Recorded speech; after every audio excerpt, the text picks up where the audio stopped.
Ayer, bueno, no sé si sorpresivamente ya, pero aparecieron iniciativas que están vinculadas a extender los permisos para las combis, ¿no?, entre 6 y 10 años. Ante la avalancha de críticas, se retrocedió en una de ellas y se pospuso el debate de la otra. ¿Qué cosa genera esto, no?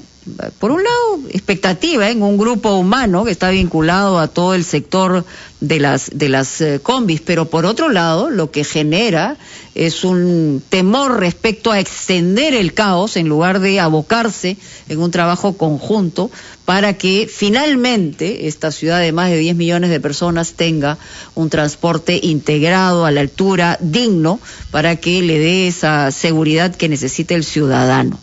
Pero han habido informaciones de que van a tratar de ponerse de acuerdo el Ejecutivo y el Legislativo. Y lo cierto también, para no solamente entrar en la crítica al Congreso, es que cada vez que se ha puesto en discusión una cosa de este tipo que parece extrema, pues finalmente han tenido que aterrizarse de alguna manera acuerdos que puedan llegar a una solución. Estamos con el señor Luis Quispe Candia, director de Luzambar, especialista en temas de transporte y tránsito. Y claro, ahora se ha extendido por 6 meses más el permiso para las combis, pero esto no soluciona para nada el problema y es latente. O sea, la situación probablemente es peor que la anterior. Señor Quispe Candia. Buenos días, señora Mónica. Buenos días, don Fernando, Carlos. Muchas gracias por la invitación y quisiera expresar a nombre propio y de Luzambar nuestra felicitación por el 57 aniversario del radioprograma y subrayar la gran importancia que tiene este medio en nuestro país. Sí, la pregunta es ante el contexto, es decir, se ha tenido que poner de alguna manera contra la pared a instituciones, a representaciones que tendrían que haber dado alguna solución al tema del caos de transporte, el caos de transporte de pasajeros, pero esto nos lleva una vez más a enfrentar la posibilidad de una extensión simplemente de permisos para que todo sea igual, para que nada cambie. Lamentablemente ese es el efecto que, si de ser aprobada esta ley, se podría generar en Lima en particular.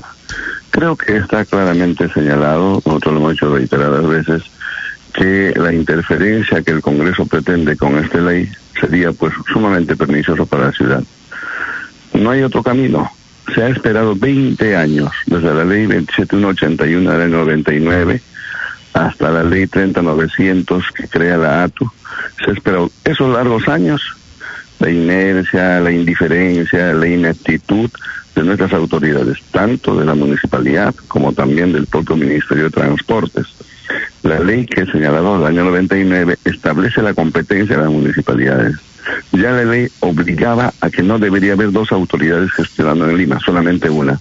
Tuvo que salir 19 años después una ley para que diga que haya una sola autoridad en Lima.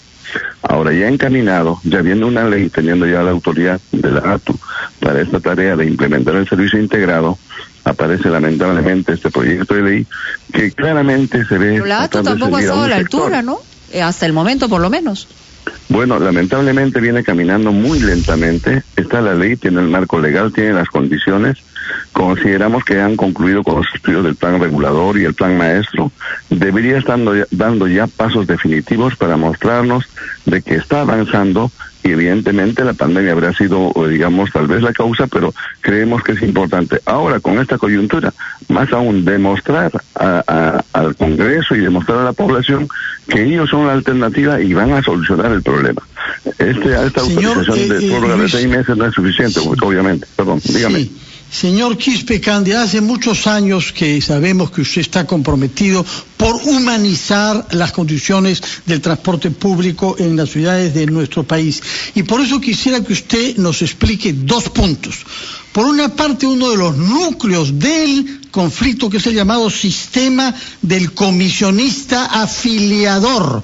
Quisiera que nos explique cómo funciona esto, es decir, la atribución de una ruta a una única persona que en buena cuenta subcontratan a personas que dependen de él. Y el otro punto que me parece que es el más grave es, se trata acá de un problema de empleo. Hay decenas de miles de personas que viven manejando microbuses, cúster y otros vehículos hoy inadaptados a la circulación. Se les quiere reemplazar por buses grandes con un chofer asalariado y que no esté cobrando al destajo, lo que lleva a la llamada guerra del centavo. Explíquenos, por favor, qué es este sistema del comisionista afiliador y cómo podemos hacer para que los choferes que hoy conducen combis y cúster y colectivos ilegales puedan formarse para conducir ellos los buses nuevos que están introduciéndose a los corredores. Bueno, hay que recordar que hasta el año 90 en nuestro país y en Lima en particular había comités, cooperativas, una empresa de propiedad social que dejó el gobierno militar y Enatru Perú. Todas estas entidades que prestaban el servicio de transporte urbano eran propietarias de las unidades vehiculares.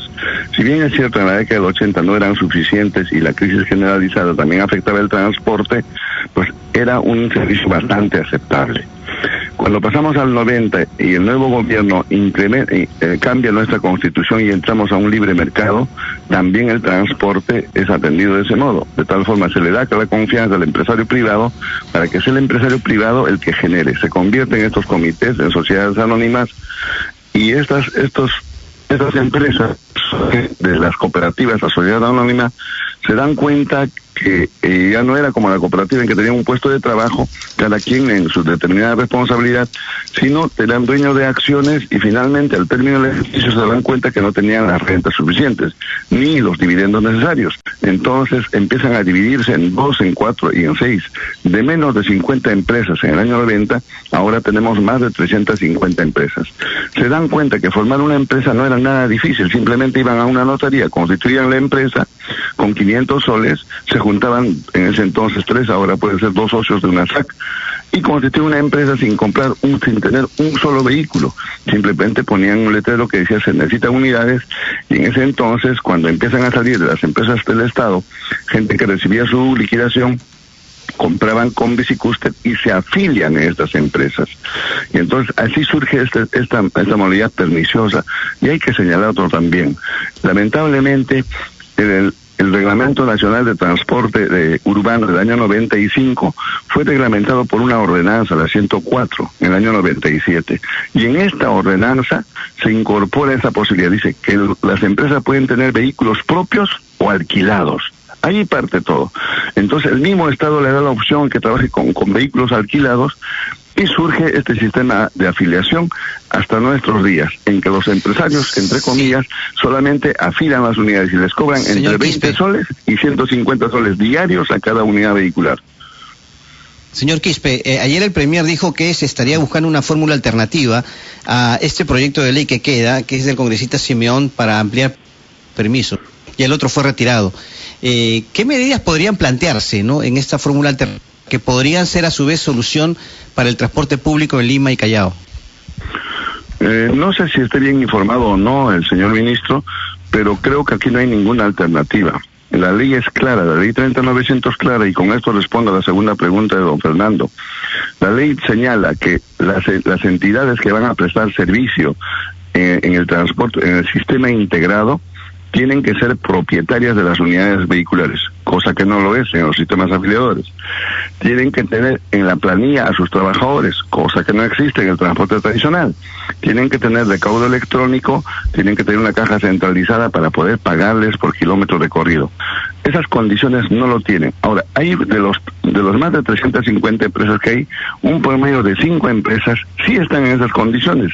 Ya están trabajando con control GPS, tienen caja centralizada. Hay un grupo que sí quiere dar ese paso, pero hay otro grupo que utiliza el Congreso para tratar de sacar provecho y tratar de entorpecer el cambio que viene sucediendo. Muy bien. Entonces no cabría una posición alternativa, no cabría una propuesta del propio Ejecutivo aquí. No, la alternativa está dada. Es la ley aplicar que la ley, lo que usted señala. Dos, de acuerdo a la ley, simplemente lo que tiene que hacer la ATU es empezar, por ejemplo, los corredores complementarios, que son 5, que los colores que los conocemos, deberían tener 5.000 unidades en este momento, pero apenas tienen menos de 800, 700 o de 80 y tantos. Entonces, ¿qué hay que hacer? La ATU tiene que convocar a licitación, lo que ya está listo, convocar a licitación y que se incorporen esos 4.200 unidades ya al nuevo sistema, y así convocar a licitación del resto de las rutas para completar los 14.000 o 15.000 buses que debe haber. Los conductores no tienen por qué temer, los conductores que se porten bien, que no le pongan papeletas, porque ellos van a ser absorbidos por el nuevo sistema. Se van a necesitar por lo menos 28.000 conductores, si fueran 14.000, porque cada vehículo tiene que tener 2 conductores, no como ahora, que trabajan 15, 18 horas sin ningún beneficio. Lamentablemente, como ha dicho don Fernando, la guerra por el centavo que se da igual que en Colombia, nosotros seguimos después de tantos años. Somos una vergüenza frente al mundo, porque el Perú, Lima, es la única ciudad que no tiene un servicio integrado de transporte. Y por responsabilidad de nuestras autoridades y por, lamentablemente, estas empresas que lo único que han hecho es aprovecharse para beneficio propio. Muchísimas gracias. En realidad dura la conclusión, pero efectivamente de eso se trata. Vamos a una pausa y ya regresamos.